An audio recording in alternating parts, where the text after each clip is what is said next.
Hey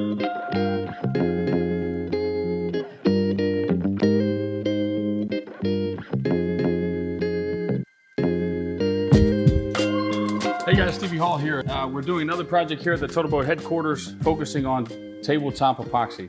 And today I'm going to be doing one of my more popular sets for you guys, and that is my complete charcuterie, wine caddy, and coaster set, all out of one pour. But first things first, I got to clean this wood. This is live edge walnut and it has a lot of dry bark still on this piece. So I'm going to clean this up with a wire brush and we'll get to pouring. The next thing is kind of the fun part, it's the creativity part. I'm going to place these things in here. I'm going to turn this mold around. That way I can put these pieces right on top of my layout here, and I can see exactly where I would cut out the tray. We're going to be doing some very vibrant colors, and so I want to make sure I kind of have a nice little half and half look. You can take your wine caddy and place that however you like as well. This piece here is going to serve as our coasters. This is going to be a 4x4 square that will cut all the way down this entire strip, and that will make up our individual coasters. So now that I'm happy with where these pieces are, what we're going to do is we're going to place this piece on the back side here at the end of this wood, and we're going to use hot glue to secure it in place, and that will create a dam for the epoxy to stay inside this area that we're really trying to fill. The next most important step we do is a little mold release. So we're going to spray the mold release in here first. We know we're going to mix about 40 ounces of epoxy tabletop 1-to-1 mix ratio. We're going to be working with these 5 colors here.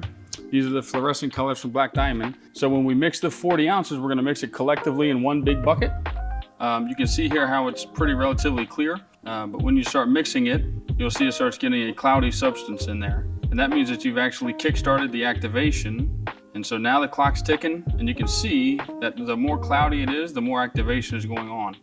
And these little striations that are following each stroke that I take with the mixing instrument also tells me that it's not properly mixed yet. I do a little tornado, so I'll start nice and big and wide at the top, and as I work my way down to the bottom, I'll get more narrow until I'm nice and tight down at the bottom. Then when I'm down at the bottom, I'll start narrow on the bottom, start working out wider and wider. As I work my way back up, I'll get more narrow until I'm nice and tidy at the top. The consistency from when we first began mixing is a lot more clear now. Now I'm ready to mix these into their individual cups and start adding some pigment.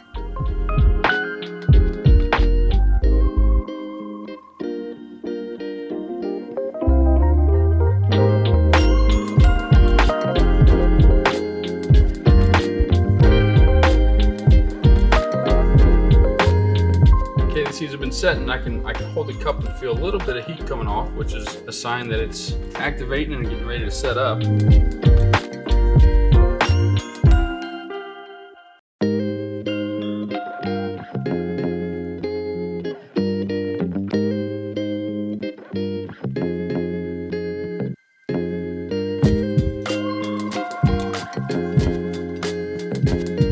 But now we'll heat this thing up.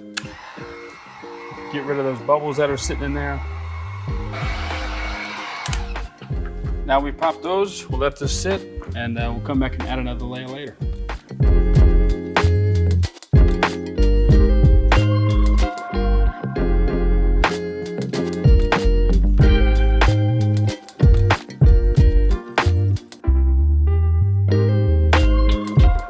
This is my favorite part of any project, is popping the bubbles. We will let this thing sit overnight, let it totally cure, come back with our clear acrylic templates, and lay out exactly where our pieces will come, and we'll get to finishing it up.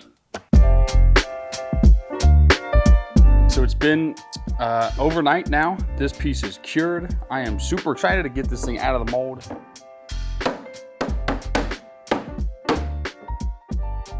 This is facing how I want it to be, that I wanted to keep kind of a 50-50 look.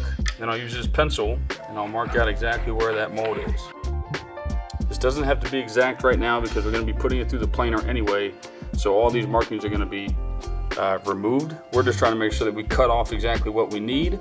So from here we'll take it to the table saw and we'll cut it and get flattening it.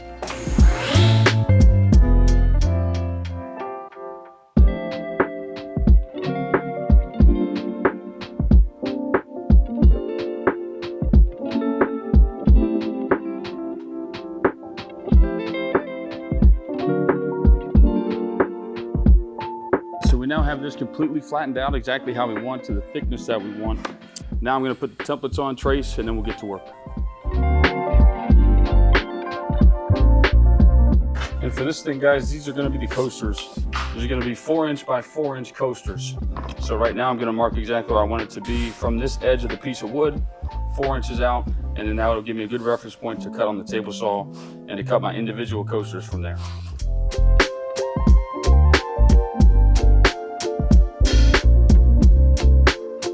So now we've added 3 coasters to this, so now we have a set of 8.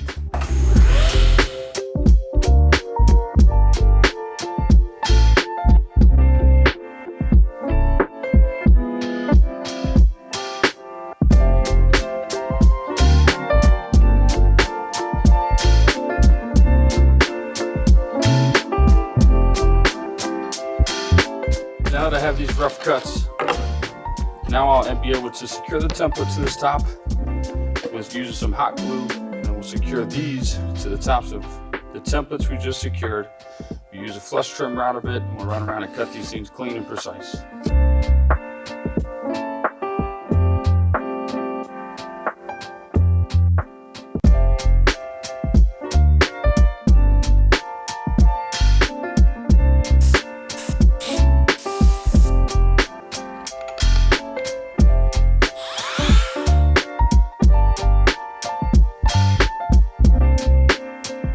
The roundover's done, the template's done. These are cut exactly how I want them to be. We'll pop these off the template, do a little light sanding, add some wood honey, and we'll finish them up.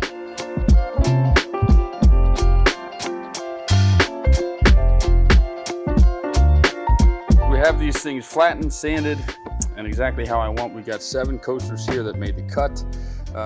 We're going to be applying TotalBoat's wood honey for all of our wood finish. We're just going to sprinkle a little bit on there, and then rub it in by hand, and then wipe it off with a rag.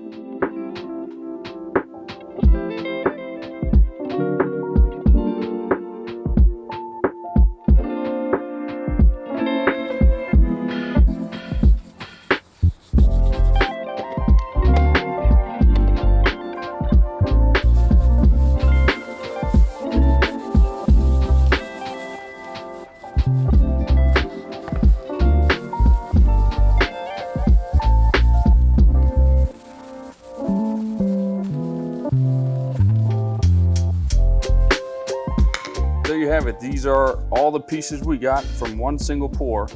And this entire project was completed using TotalBoat's Table Top Epoxy. Remember, we started this project and finished it in just over 24 hours.